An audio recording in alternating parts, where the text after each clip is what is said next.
آج کی جو پریشانیاں ہیں ان میں سے ایک سب سے بڑی پریشانی یہ بھی ہے کہ ہر بندہ پریشان ہے کہ رزق کی کمی ہے، رزق نہیں مل رہا، اگر مل رہا ہے تو برکت کوئی نہیں۔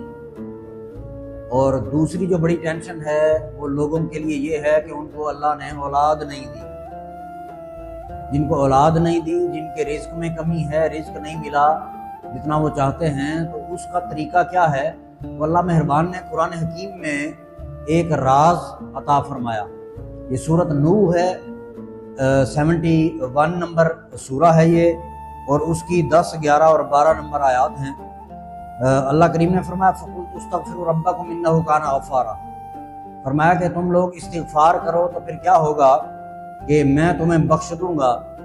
اور 11 نمبر آیت میں فرمایا یُرْسِلِ السَّمَاءَ عَلَيْكُمْ مِدْرَارًا، کہ میں پھر اپنے کرم کی بارش برساؤں گا تم پر۔ اور ساتھ ہی پھر 12 نمبر آیت میں اللہ مہربان ارشاد فرما رہا ہے وَيُمْدِدْكُمْ، اور پھر تمہاری مدد کروں گا میں۔ کس چیز سے مدد کرے گا مولا تو؟ فرمایا بِأَمْوَالٍ، مال و دولت سے بھی مدد کروں گا، اور وَبَنِينَ، تمہیں بیٹے بھی عطا کروں گا۔ کام صرف ایک کرو کہ استغفار کرو۔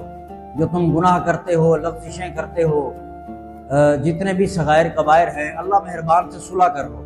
جب مالک کریم سے صلح کرو گے، اللہ مہربان کی رضا میں راضی رہنے کے لیے تم چلو گے، تو باری علم ازل فرماتا ہے پھر میں تمہاری مدد کروں گا، دولت بھی زیادہ عطا کروں گا اور بیٹے بھی عطا کروں گا۔